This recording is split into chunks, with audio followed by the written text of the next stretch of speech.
শুভ সকাল বন্ধুরা। আজ হলো 6 মার্চ শুক্রবার। আজকের সকালের বিশেষ বিশেষ খবর হলো কংগ্রেসকে ফের অখিলের ডেডলাইন। শনিবারের মধ্যে সাড়া না মিললে 60-এর বেশি আসনে প্রার্থী ঘোষণা করবে রাইজোর দল। বারবার ডেডলাইন দিয়ে কংগ্রেসকে টলাতে পারেননি বিধায়ক অখিল গগৈ। শনিবার রাইজোর দলের তরফে শেষবারের মতো সময়সীমা বেঁধে দেওয়া হয়েছে কংগ্রেসকে। শনিবারের মধ্যে কংগ্রেসের কাছ থেকে মিত্রতা প্রসঙ্গে ইতিবাচক সাড়া পাওয়া না গেলে রবিবার 60-এর অধিক কেন্দ্রে প্রার্থীর নাম ঘোষণা করবে রাইজোর দল। বৃহস্পতিবার কাজিরাঙ্গার অর্কিড পার্কে আয়োজিত গুরুত্বপূর্ণ বৈঠকের পর এই ঘোষণা করেন দলটির সভাপতি অখিল গগৈ।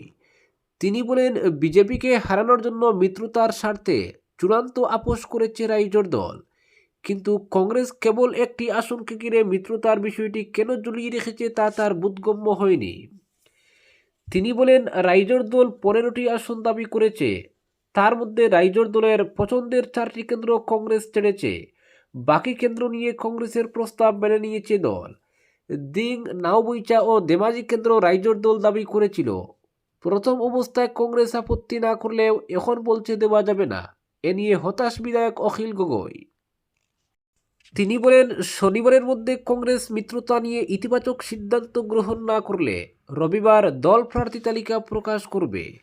মিত্রতা নিয়ে কংগ্রেসের ভূমিকায় ক্ষুব্ধ হয়ে বৃহস্পতিবার কাজিরাঙ্গায় দলের বৈঠক আহ্বান করা হয়।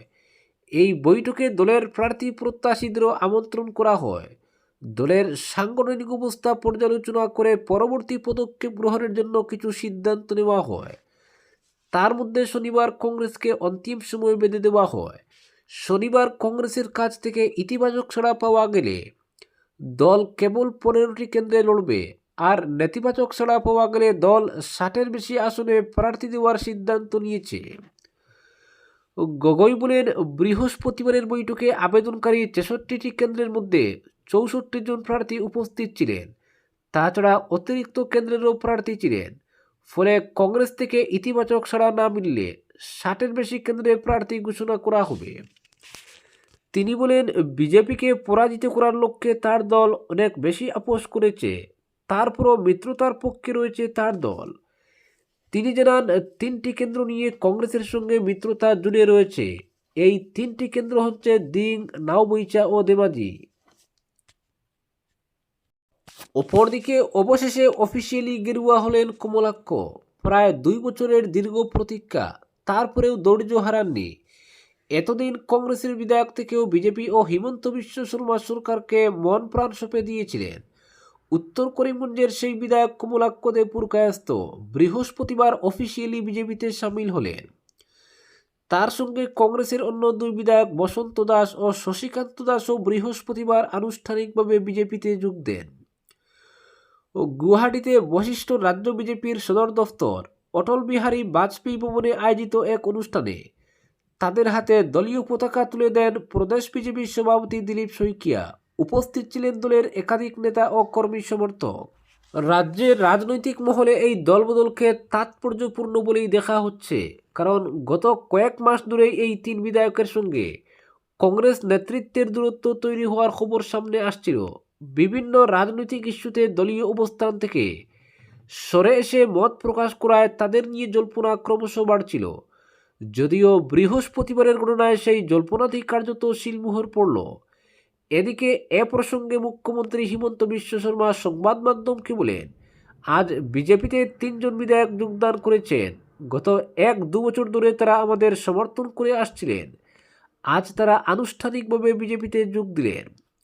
মুখ্যমন্ত্রীর এই মন্তব্য থেকেই স্পষ্ট, রাজনৈতিকভাবে এই 3 বিধায়ক দীর্ঘদিন ধরে বিজেপির কাছাকাছি অবস্থান নিয়েছিলেন।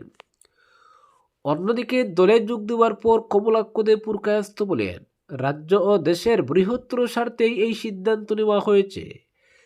তার মতে, উন্নয়ন ও স্থিতিশীল প্রশাসনের প্রশ্নে বিজেপির নীতি তাকে আকৃষ্ট করেছে। একই সঙ্গে কংগ্রেসের সমালোচনা করে তিনি বলেন, তুষণের রাজনীতি ও অভ্যন্তরীণ দ্বন্দ্বের কারণে দলটি ধীরে ধীরে দুর্বল হয়ে পড়ছে। ভবিষ্যতে আদর্শগত পরিবর্তন না এলে কংগ্রেস আরও সংকটে পড়তে পারে বলেও মন্তব্য করেন তিনি। অপরদিকে ইংলিশ চ্যানেল পেরিয়ে ফাইনালে পৌঁছে গেল ভারত। ভাগ্যিস কোয়ার্টার ফাইনালের সেই ফর্মটা ধরে রেখে সেমিফাইনালে খেলতে নেমেছিলেন সঞ্জু স্যামসন। তার সেই 42 বলে 89 রানের মারকাটারের ইনিংস না এলে ভারতের পক্ষে হয়তো টি-20 বিশ্বকাপের ফাইনাল খেলা হতো না। প্রতিপক্ষ ইংল্যান্ড যেভাবে রান তাড়া করার সময় ভয় ধরিয়ে দিয়েছিল, তাতে এক সময় মনে হচ্ছিল ভারতের 253 রানের স্কোরও ডিফেন্ড করার জন্য যথেষ্ট নয়। বিশেষ করে জ্যাকব বেথেলের 45 বলের 17 রান ছিল রীতিমতো ভয় দৌড়ানোর মতো। ভারত জিতল মাত্র 7 রানে। এবার আগামী রবিবার নিউজিল্যান্ডের বিরুদ্ধে তারা ফাইনাল খেলবে। ওয়েস্ট ইন্ডিজের বিরুদ্ধে সুপার 8-এর শেষ ম্যাচটা ভারতের জন্য কোয়ার্টার ফাইনালই ছিল। সেদিন ভারতকে জেতানোর নায়ক ছিলেন স্যামসন। চাপের মুখে জীবনের সেরা ইনিংসটা খেলেছিলেন ইডেনে। এবার ওয়াংখেড়ে স্টেডিয়ামে সেমির যুদ্ধে আবার দেখা গেল সঞ্জু জড়। কলকাতা যেখানে শেষ করেছিলেন, ঠিক সেখান থেকেই মুম্বাইয়ে শুরু করলেন ভারতীয় দলের উইকেটরক্ষক ব্যাটার। বলা চলে সঞ্জু স্যামসনের সৌজন্যে 7 উইকেটে 253 রানে পৌঁছল ভারত। সূর্যকুমার যাদবের পরিকল্পনা ছিল ব্যাটিং করবেন। সূর্যকুমার টসে হারলেও ইংল্যান্ড অধিনায়ক হ্যারি ব্রুক ভারতকেই ব্যাট করতে পাঠালেন। ইংল্যান্ড দলে একটি পরিবর্তন ছিল, রেহান আহমেদের মধ্যে ঢুকলেন জেমি ওভারটন। ভারতীয় দল তাদের উইনিং কম্বিনেশন ভাঙেনি। প্রথম ওভারে জুফরা আচারকে শক্ত হাতে সামলালেন সঞ্জু স্যামসন। অপরদিকে নিজেদের কর্মীদের দেওয়া প্রতিশ্রুতি রক্ষা করতে পারে না কংগ্রেস। তারা আবার কিভাবে জনগণকে দেওয়া প্রতিশ্রুতি রক্ষা করবে? এভাবেই রাজ্যের প্রধান বিরোধী দলকে টুকলেন মুখ্যমন্ত্রী হিমন্ত বিশ্ব শর্মা। মুখ্যমন্ত্রী বলেন, বুট এলেই টাকা কালেকশনে নেমে পড়ে কংগ্রেস। নিজেদের কর্মীর মধ্যে বিশ্বাসযোগ্যতা হারিয়ে ফেলেছে ওরা। জনগণের জন্য কাজ করবে কি? এরপরই হিমন্ত শোনান 21-এর বুটের আগে কংগ্রেস কি বলেছিল। প্রার্থিত্ব দাবি করে তাদের যেসব কর্মী আবেদন করবেন তাদের সিকিউরিটি মানি জমা দিতে হবে। তবে যেখানে যেখানে জুট হয়ে যাবে, টিকিট পাবে অন্য দলের প্রার্থী, সেখানে প্রার্থিত্ব দাবি করা কংগ্রেস কর্মীদের অর্থ ফিরিয়ে দেওয়া হবে। তখন কিন্তু রিপুন বোরা দলের সভাপতি, তিনি কি টাকা গুড়িয়ে দিয়েছেন? দেননি। তাই তো সেই কর্মীরা নিজেদের অর্থ ফেরত চেয়ে সরব হয়েছেন সোশ্যাল মিডিয়ায়। এরপরই হিমন্ত জুড়ে দেন, এবারও তো একই ঘটনা ঘটেছে। টাকা ফেরত পাচ্ছেন না টিকিটের দাবি জানানো লোকেরা। 5 বছর আগেও একই ঘটনা ঘটেছিল, এবার তাও ঘটেছে।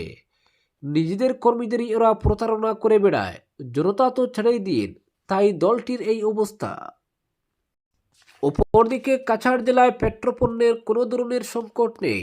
জেলার খাদ্য ও অসামরিক সরবরাহ বিভাগের তরফে এক বিবৃতি জারি করে এই খবর জানানো হয়েছে। বিভাগের সুপারিনটেন্ডেন্টের কার্যালয় থেকে স্পষ্ট করা হয়েছে, জেলায় পেট্রোল ও ডিজেলের কোনো ধরনের ঘাটতি নেই। কিন্তু বিজ্ঞপ্তি জারি করা হলেও বুধবার রাত থেকে শিলচর শহর এবং কাছাড় জেলার বিভিন্ন জায়গার বেশ কিছু পেট্রোল পাম্পে পেট্রোল ডিজেল পাওয়া যাচ্ছে না বলে গুজব ছড়িয়েছে বিভ্রান্তি। পেট্রোল পাম্পে তেল নেই। পেট্রোল ভরার জন্য বাইক স্কুটি নিয়ে দীর্ঘ লাইনে দাঁড়িয়ে আছেন চালকরা। ক্যাপশন সহ এই ধরনের ছবি সোশ্যাল মিডিয়ায় আপলোড হওয়ায় পেট্রোল ডিজেলের সাধারণ ক্রেতারা বুধবার থেকে বৃহস্পতিবার দুপুর পর্যন্ত বিভ্রান্ত হয়েছেন। বিভ্রান্তি ছড়িয়েছে গ্রামাঞ্চলেও। এদিকে জেলা প্রশাসনের নজরেও এসেছে বিষয়টি। বিবৃতিতে উল্লেখ করা হয়েছে, কিছু মানুষ নির্দিষ্ট কয়েকটি জ্বালানি বিক্রয় কেন্দ্রে পেট্রোল ও ডিজেল কেনার জন্য লাইনে দাঁড়াচ্ছেন। তবে বিভিন্ন পাম্প কর্তৃপক্ষ প্রশাসনকে স্পষ্টভাবে জানিয়েছে, জেলায় জ্বালানি সরবরাহে কোনো ব্যাঘাত ঘটেনি, পেট্রোলের কোনো ঘাটতি নেই। শিলচর ময়নারমন ডিপোতে এখনও কম করেও আগামী 1 মাসের জ্বালানি মজুত রয়েছে। বিভাগের তরফে নিশ্চিত করা হয়েছে, জেলার প্রতিটি পেট্রোল পাম্পে পর্যাপ্ত পরিমাণ পেট্রোল ও ডিজেল রয়েছে। ফলে ক্রেতাদের শঙ্কিত হওয়ার কোনো প্রয়োজন নেই। এ নিয়ে বাস্তবে কোনো অসুবিধা হচ্ছে না, স্বাভাবিক রয়েছে পরিস্থিতি। জেলাসহ শিলচর শহরের নাগরিকদের উদ্বিগ্ন না হওয়ার বার্তা দিয়ে খাদ্য ও অসামরিক সরবরাহ বিভাগের আধিকারিক বলেছেন, পেট্রোল পাম্পে যেন অযথা ভিড় করা না হয়। এদিকে এ ব্যাপারে জানতে চাইলে শিলচর রামকৃষ্ণ পেট্রোল পাম্পের কর্ণধার রামকৃষ্ণ রায় বলেছেন, পুরোটাই গুজব। প্রথমত, পেট্রোল ডিজেল কম পরিমাণে বিক্রি করার কোনো নির্দেশ আমাদের কাছে আসেনি। দ্বিতীয়ত, মধ্যপ্রাচ্যে যুদ্ধ চলতে থাকায় একে কেন্দ্র করে জ্বালানি নিয়ে সংকট দেখা দিতে পারে বলে সোশ্যাল মিডিয়ায় নানা ধরনের গুজব ছড়িয়ে পড়ায় এর কিছুটা প্রভাব পড়ছে সাধারণ মানুষের মধ্যে। এর জন্য বুধবার বিকেল থেকে প্রয়োজনের অতিরিক্ত পেট্রোল মজুত করতে এসেছেন বহু মানুষ। অনেকে বোতল গ্যালন নিয়ে এসেছেন বাড়িতে স্টক বাড়ানোর জন্য। এছাড়া আর কোনো সমস্যা নেই।